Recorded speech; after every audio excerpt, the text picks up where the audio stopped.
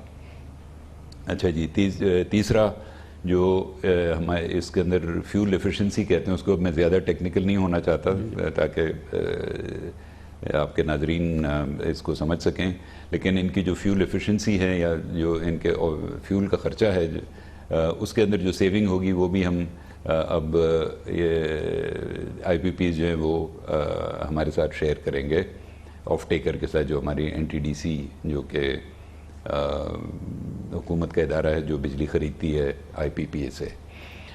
اچھا جی, یہ آ گیا. پھر جو آپریشن اور مینٹننس کاسٹ ہوتی ہے چلانے کی, پلانٹس چلانے کی جو لاگت آتی ہے, اس میں بھی جو سیونگز ہوں گی اس میں بھی شیئرنگ ہوگی آگے. فائنلی انٹرسٹ کاسٹ ریڈیوس ہوں گے. جو ڈیٹ سروس کا باقی حصہ رہ گیا ہے وہ بھی کم کر کے اس کو ایکسٹینڈ کریں گے. اگر کسی کے 4-5 سال رہتے ہیں تو کوشش کریں گے کہ اس کو 7-8-9 سال کے اوپر لے جائیں تاکہ تھوڑا اور ڈیٹ سروس کی جو قیمت ہے اس میں کمی ہو جائے جو لونز واپس کرنے ہوتے ہیں. فائنلی جو آپ کے جہاں یہ ان کے ٹینرز اس وقت ختم ہو جائیں گے آئی پی پیز کے, چند جو ہیں وہ 3 یا 4 سال میں ختم ہو رہے ہیں, کچھ 6-7 سال میں ختم ہو رہے ہیں. اس کے بعد یہ ٹیک اور پے کے اوپر ٹیک اینڈ پے کے اوپر چلے جائیں گے. تو شہزاد صاحب یہ ہو گئے سیلینٹ پوائنٹس ہو گئے. یہ کیپیسٹی پیمنٹ دینی بند کریں گے. یہ تو انہوں نے ایگری کیا اور آپ نے ایگری کیا, اور یہ ظاہر ہے کہ اس میں زیادہ چیزیں وہ ہیں جو کہ آئی پی پیز نے اپنا گراؤنڈ چھوڑا ہے. اب اس کے نتیجے میں اب اس چیز پہ عمل کرنے کے لیے ایگریمنٹ ہے جس کے اندر اب آپ نے طے کیا ہے آئی پی پیز کے ساتھ کہ مثال کے طور پہ کہ جو ان کے پینڈنگ جو ریسیویبلز ہیں جو حکومت نے ان کو دینے ہیں وہ کوئکلی ان کو پے کیے جائیں گے تاکہ یہ کہ وہ ان کے جو مسائل ہیں وہ حل ہوں اور وہ آگے کی طرف سفر کریں. تو آپ کی اور وزارت خزانہ کی اس سلسلے میں فریکوینسی ہے کہ اب آپ کے پاس یہ ایک برڈن آ رہا ہے جو کہ آپ نے پے آف کرنا ہے تاکہ یہ ایگریمنٹس ہو سکے اور ایگریمنٹ پہ عمل ہو سکے. اس سے ہی اس کی سینکٹیٹی اسٹیبلش ہوگی اور اس کی ایکسیپٹیبلٹی ہوگی اور پھر آگے کا سفر شروع ہوگا. تو یہ کتنی جلدی ہو جائے گا؟ جی بالکل بجا فرمایا آپ نے. میں یہ میرا اگلا پوائنٹ یہی تھا کہ یہ ساری چیز جو ہے اس کے اوپر پریڈیکیٹڈ ہے کہ ان کے ہم ریئرز جو ہے نا جو ہم حکومتیں ان کو یا این ٹی ڈی سی نے جو ان کے پیبلز ہیں وہ ہم ان کو دے دیں گے. اس کے اوپر ہماری وزارت خزانہ سے بالکل بات چل رہی ہے جی. اس کا ہم ان کے ساتھ ایک پیمنٹ کا پلان بنا لیں گے اور اس کے مطابق ان کو یہ جب دستخط ہوگا یہ پورا پلان افیکٹو ہی اس وقت ہوگا جب ان کے پیمنٹ شروع کریں گے اور وہ اپنے ٹیرفز کا جو ہیں اس کے مطابق. کیا بانڈ کریں گے اس کے لیے, کیا کریں گے, کیا انیشل کیا آئیڈیا ہے آپ کا؟ جی ابھی یہ سارے آپشنز ہم اس وقت ریویو کر رہے ہیں ان کے اپنے کولیگز منسٹری آف فائنانس میں جو ہیں ان کے ساتھ, اور اگلے 2 یا 3 ہفتے کے اندر اس کو بھی انشاءاللہ جیسے یہ فائنل ہوگا اور آپ کے ساتھ تو شہزاد سید قاسم صاحب اس کا امپورٹنٹ اب یہ ہے کہ یہ پہلا تو عمل ہو جائے گا اور یہ اس کی امپورٹنس سب سے زیادہ یہ ہے کہ جو آگے جو کام ہونے یعنی کہ 2015 کے جو ہمارے جو یونٹس ہیں اور جو کہ جن کی مدت زیادہ ہے, جن کا اثر زیادہ ہوگا, اگر وہاں پہ ریفارم آتی ہے تو پھر بجلی سستی ہوگی, جو کہ میک اور بریک پروپوزیشن ہے اس پورے روڈ میپ کا. اور تاکہ جیسے کہ آپ کا روڈ میپ کا پہلا کام یہ ہے کہ moving to a competitive power market, یعنی کہ جس میں کہ صرف گورنمنٹ بائر نہ ہو اور مختلف بائر ہو, ایک اوپن مارکیٹ اس کے لیے کھولیں اور پھر آپ اس کو آگے لے کے چلیں گے. کتنا آپ کے خیال میں یہ جو ٹیمپلیٹ بن گیا ہے ان آئی پی پیز کے ساتھ یہ کتنا قابل عمل ہوگا, خاص طور پہ جو پبلک سیکٹر کے جو خالصتاً حکومت کے منصوبے ہیں, مثال کے طور پہ 2 RLNG کے ہیں, پھر قطر کے ساتھ ہیں, پھر یہ جو ہیں وہ کتنے آپ نے اس پہ بیک گراؤنڈ میں کام کیا ہے جو کہ آپ کا اپنا سیکٹر تھا, خاص طور پہ ان کیپیسٹی پیمنٹس وغیرہ کے حوالے سے, اس میں آپ کو کتنا ٹائم لگے گا؟ جی میں اس پہ بتاتا ہوں آپ کو جی. ایکچولی ہم پیرلل میں کام کر رہے تھے آلریڈی. جو ہمارے اپنے ان کو جینکوز کہتے ہیں جو گورنمنٹ اونڈ جنریٹنگ پلانٹس ہیں, تو جینکوز کا ریٹرن بھی ہم نے جو 12, 13 اور 16% پہ تھا اس کو ہم نے 10% پہ لے آئے ہیں، اور یہ اس کی پورا پلان جو ہے وہ ہمارا تیار ہو چکا ہے۔ اسی طرح جو واپڈا ہے ہمارا سسٹر اینٹیٹی جس کے اندر ہائیڈرو پروجیکٹس ہیں، اس کا بھی ہم نے ریٹرن کم کر کے وہ بھی ہم لے آئے ہیں 10% کے اوپر، اور اس کے وجہ سے جو واپڈا کو اپنے اگلے پروجیکٹس میں انویسٹمنٹ چاہیے ہوگی وہ وزارت خزانہ ڈائریکٹلی ان کو PSDP جو ہوتا ہے ہمارا پبلک سیکٹر ڈیولپمنٹ پروگرام، وہاں سے اس کو فنڈ کرے گی تاکہ بجلی کی قیمت کم ہو جائے۔ اس کا پرائم منسٹر نے جیسے اس میں آپ جو انٹرویو کر رہے تھے اس میں بتایا بھی تھا انہوں نے، اور پرائم منسٹر کا یہ بہت ایک کیا کہتے ہیں اس کو، بہت وہ انسسٹ کرتے ہیں کہ بھئی بجلی کی قیمت کم سے کم ہو تاکہ اکانومی اٹھے، تاکہ انڈسٹری کے اندر کام ہو اور ان کو بجلی سستی ملے تاکہ انڈسٹریل انپٹس کی قیمت کم ہو۔ تو شہزاد صاحب اسی کے حوالے سے جو بات کر رہے ہیں میں کوئکلی پوچھنا چاہوں گا، وہ بڑا امپورٹنٹ ہے کہ یہ جو 2 آپ کے RLNG پروجیکٹس ہیں جن کو کہ ہم نے اس سال رکھا ہے کہ ہم نے اس کو پرائیویٹائز کرنا ہے، اور ظاہر ہے کہ یہ ٹیرف مسئلہ چل رہا ہے، تو اس کو تو آپ کو پہلے ریزالو کرنا ہے اس سے پہلے کہ آپ اس کو آفر کریں پرائیویٹائزیشن کے لیے۔ تو یہ جو ساری ٹیمپلیٹ بن رہی ہے اس کا اثر ان پہ بھی ہوگا، ان دونوں RLNG کے پروجیکٹس پہ 1300 میگا واٹ کے قریب ہے یہ؟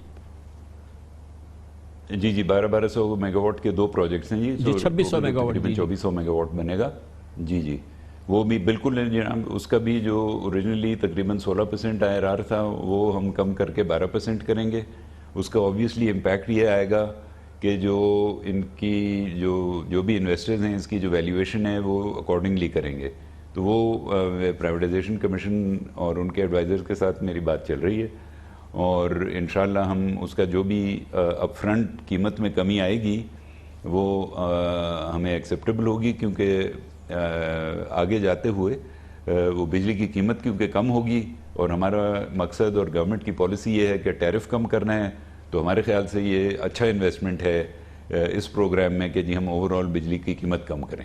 اور میں یہ اسیوم کر رہا ہوں کہ اور بھی جتنے پاور پروجیکٹس ہیں جب یہ ایک سٹینڈرڈ بن جائے گا IPPs کے ساتھ، پبلک سیکٹر کے ہمارے جو اس وقت جو یہ پاور پلانٹس ہیں، تو یہ دوسرے جو ہمارے پاور پلانٹس ہیں اس پہ بھی انشاءاللہ اس کا اثر ہوگا، کیونکہ ظاہر ہے کہ ایک یونیورسل ٹیرف ہوگا جو کہ ہمیں اپنے تمام جنریشن میں دینا ہوگا۔ جی انشاءاللہ۔ اچھا شہزاد صاحب یہ فرمائیے گا کہ ایک بہت امپورٹنٹ معاملہ ہے کہ جو ہماری لاسز ہیں، یعنی کہ جو انیفیشنسیز ہیں، جو کرپشن ہے، جو کہ 30% کے قریب ہے، 30-35% ہے ہمارے پورے نظام کا، یہ جو کہ یہ ڈسکوس سے ریلیٹڈ معاملات ہیں جو کہ ریفارم ہونی ہیں۔ لائن لاسز دنیا میں 8-9% ہوتے ہیں، ہمارے ہاں 20% ہوتے ہیں۔ ہمارے ہاں جو ہے یہ بل پیمنٹس نہیں کرتے لوگ، وہ جو ایریئرز ہیں وہ 10% کے قریب ہیں۔ دوسری ہماری انیفیشنسیز ہیں، obviously کرپشن بھی ہے۔ یہ 2 سال میں مجھے سب سے زیادہ یہ کہنا ہے، اور میں نے پرائم منسٹر سے بھی کہا تھا کہ یہ سب سے بڑا فیلئر ہے حکومت کا کہ یہ سیکٹر ریفارم نہیں ہوا۔ ابھی آپ کے اس جو ماشاءاللہ بڑا خوبصورت، بڑا زبردست یہ پلان آپ نے جو روڈ میپ بنایا ہے، یہ بالکل زبردست ہے۔ اس کے اندر اس کا ذکر تو ہے، لیکن ذکر تو کئی بار ہوا ہے، یہ کیسے ایڈریس ہونے جا رہا ہے؟ یعنی کہ آپ ہمیں ٹینجیبل چیزیں بتائیں جو کہ اب ہونے والی ہیں۔ اس میں جی اگر آپ دیکھیں جو ہمارے ریفارم ایجنڈا کے 4 پلرز ہیں، پتہ نہیں وہ ناظرین کو آپ دکھا سکتے ہیں؟ دکھا رہے ہیں جی ہم، ریفارم ایجنڈا والا سلائیڈ جو تھا جی تو جی اگر وہ ہے تو اس میں اگر آپ پبلک پاور انٹیٹیز والا دیکھیں تو ڈسکوز کے اسپیسیفک ہمارے سٹیپس اس میں ہم نے آئیڈینٹیفائی کیے ہوئے ہیں۔ اس کا جیسے آپ نے بالکل بجا فرمایا، وہ کہتے ہیں نا انگریزی میں، you hit the Nile on the head, اور وہ ہے ڈسکوز کی پرفارمنس، ڈسکوز کا گورننس ہمیں امپروو کرنی ہے، اچھی مینجمنٹ، اچھے بورڈ آف ڈائریکٹرز، تاکہ یہ ان اینٹیٹیز کو یہ سارے بزنسز ہیں، ان کو ٹھیک طریقے سے اگر آپ نہیں چلائیں گے تو لاسز بڑھیں گے تو پھر پرفارمنس خراب ہوگی۔ تو اس کے لیے ایک پورا ہم ریفارم کا پروسیس جو گورننس اور مینجمنٹ امپروومنٹ کے لحاظ سے کوئی 25 یا 30 سٹیپس ہیں وہ ہم امپلیمنٹ کر رہے ہیں۔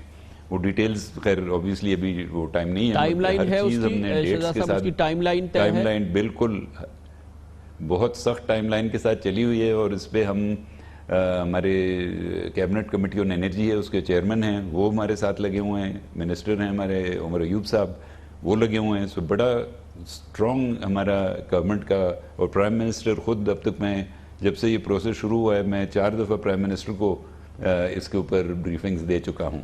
تو وہ خود بھی مانیٹر کر رہے ہیں, اور اسد عمر صاحب بہت ہمارے ساتھ انوالوڈ ہیں, سپورٹ دے رہے ہیں اور گائیڈ کر رہے ہیں. سو ہم وی آر مطلب حکومت کا پورا فوکس اب ہمارا یہ ہے کہ یہ والا جو ہم نے ریفارم ایجنڈا بنایا ہے اس کو امپلیمنٹ کریں. تو شہزاد صاحب میں یہ اسیوم کر رہا ہوں کہ اس سب کا کلمینیشن یہ ہے کہ فائنلی ہم ہٹ کریں, یعنی کہ جو ہمارے سرکولر ڈیٹس ہیں جب یہ سیکٹر ریفارم ہو, پھر اس کے ساتھ جو ہمارے گیس کے معاملات ہیں وہ ہو جائیں, اور پھر ہماری او ایم سیز وغیرہ کے معاملات ہیں, تاکہ یہ کہ جو یہ سب سے بڑا مسئلہ ہے جو چوٹی کا جو سرتاج معاملہ ہے جو گردشی قرضے, تو یہ جو روڈ میپ آپ کو نظر آ رہا ہے اس سے وہ بھی آپ کے ذہن میں خاکہ ہے کہ فائنلی ان کو کیسے ہمیں صاف کرنا ہے. جی بالکل, یہ بل اس میں آپ وہ بھی دیکھیں گے جو پالیسی انسٹیٹیوشنل ریگولیٹری ریفارم میں فائنینشیل مینجمنٹ جو ہے پلان فار سرکولر ڈیٹ, یہ ہمارا ایک ایجنڈا آئٹم ہے یہ ہمارے ریفارم امپلیمنٹیشن پلان کا. اس کے اوپر ہم بلکہ ہم نے فرائیڈے کو پرائم منسٹر کو اس پہ بریفنگ دی ہے کہ ہم اس کا کس طریقے سے ان چیزوں کو ہم ایڈریس کر سکتے ہیں. دیکھیے جی سرکولر ڈیٹ کا ایک بہت بڑا حصہ ہے اوبیسلی لاسز, اور جو مہنگی بجلی خریدنا اور سستی بیچنا بھی, اور پورے پیسے کلیکٹ نہ کرنا, یہ اس کا ایک سمری ہے آپ سمجھ لیں.